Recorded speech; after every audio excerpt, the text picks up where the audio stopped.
Tiri. Welcome back to my show. Topics of today include how you as a gamer can help raise money for St. Jude's Hospital, some new fun facts about the Warcraft movie, for World of Warcraft Patch 6.2 news, updated Hellfire Citadel and Timewalking dungeon guides, Blizzard's feelings on flying in Warlords of Draenor and future expansions, new Warlock models, and some new gameplay footage from Overwatch. Most importantly today is St. Jude's Play Live program, where you can play games live to raise money for St. Jude's. If you don't know, St. Jude's Hospital takes care of cancer patients and children with other illnesses that cannot afford to pay for medical treatment. They do research on new diseases or diseases that just don't have cures yet to save children's lives that would be otherwise lost. Check the link in the description to learn more about St. Jude's Play Live. Next, a few fun facts we've learned recently about the Warcraft movie. Though the Warcraft movie requires a lot of CGI and visual effects,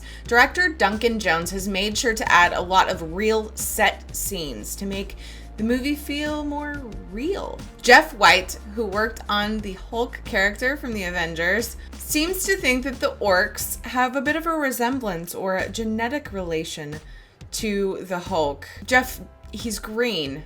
Isn't that just like a little racist or something? I thought it was funny. I hope you did too.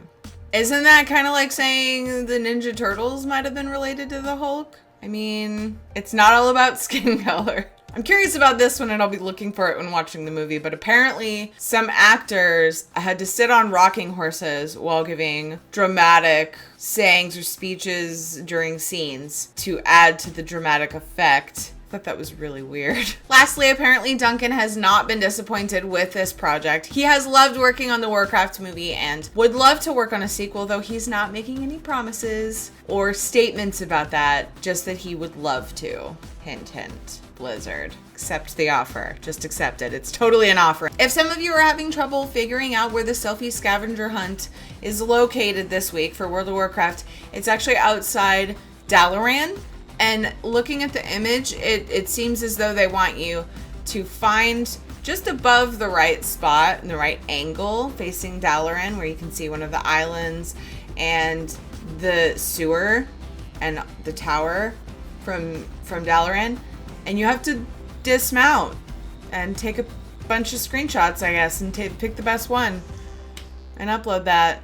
If you don't know what the S.E.L.F.I.E Scavenger Hunt is, you can win tons of cool prizes. Check the link in the description. There's a new updated guide to Hellfire Citadel for World of Warcraft Patch 6.2 on Wowhead, and a few things to note is that the item level, as I previously mentioned, will change as you progress through the raid. There are 13 encounters. Hellfire Citadel looking for raid will reward you with 675 loot at the beginning and 685 loot later on in the raid. Normal mode starts at item level 690 and goes to item level 700. Heroic mode loot goes from 705 to 715 item level. And mythic loot starts at 720 and goes to 730 item level as you progress through the raid. A few bosses will give you the lower item level of those brackets, then it'll go up by 5 later on, and then at the end, a few bosses you'll get the higher item level. If the way I'm explaining it doesn't make sense, check the link in the description for the Hellfire Citadel guide, where you can also find boss strategy guides and other rewards.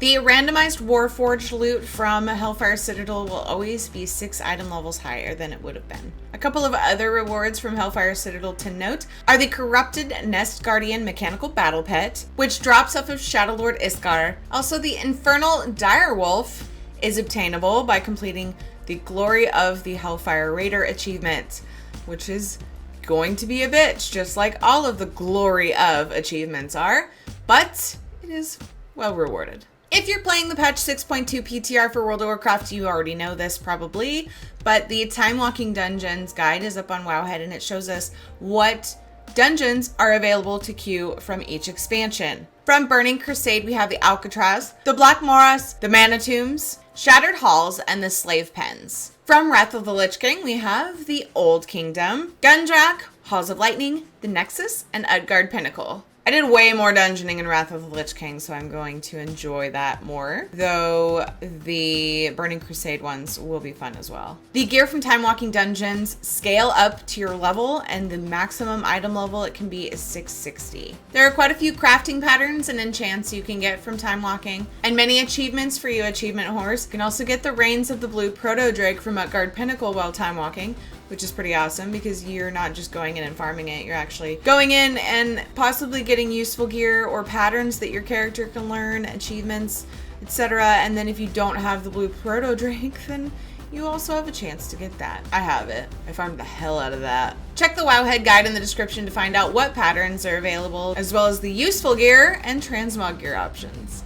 Flying in Draenor. Now this is something a lot of people are talking about and speculating on, because there is a slight vagueness to it, but this is the way that I've taken it. Blizzard has announced their decision to not allow flying in Draenor. They have not said they will never put flying in Draenor. My assumption from what I've read in the blue posts and tweets is that they will not allow flying in Draenor until another expansion comes out, at the very least.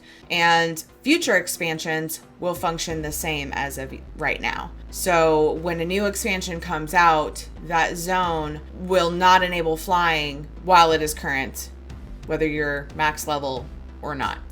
And the reason for this, many of you know or can guess, is because the world was too easy. There was no danger.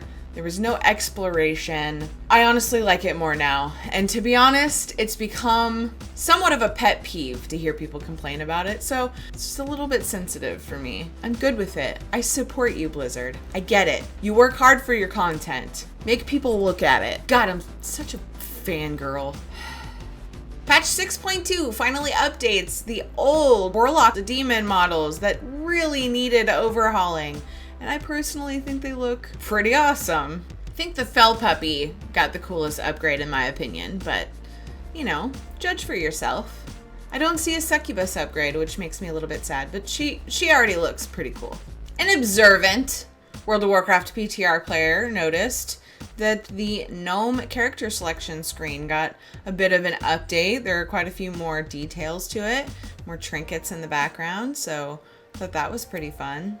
If there are some things regarding World of Warcraft's patch 6.2 that you have yet to have answered, definitely tune in Saturday, June 6th at 2 p.m. where Lore will interview Ian Hazakostas, mostly regarding patch 6.2, but anything Warlords of Draenor is acceptable. You can submit your own questions, and of course Lore will be selecting them and asking Ian himself. This coming Monday we'll have details such as how to submit your questions and where the Q&A will be. I'll try to remember to tweet you and possibly add a link to this video if that helps, but otherwise you can find it on World of Warcraft's forum page. Overwatch fans, if you're as excited as I am about the game, you'll love to know that Play Overwatch's YouTube channel has uploaded more McCree footage for us to view.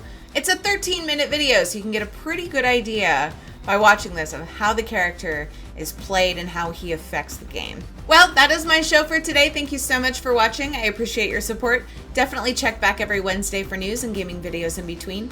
Leave me a comment and let me know why you liked or disliked this video. Drop me a like and subscribe if you haven't already. I live stream every Friday night at 7:40 Pacific time, and I raid with my guild in Blackrock Foundry. I also live stream every Monday around 1 to 1:30 p.m. Pacific time, and that's usually Final Fantasy XIV. Both streams are conducted at twitch.tv/Tirinei, so I hope to see you there. But until then, I hope you have a great rest of your day, and I will talk to you soon. All right, I love you all. Bye!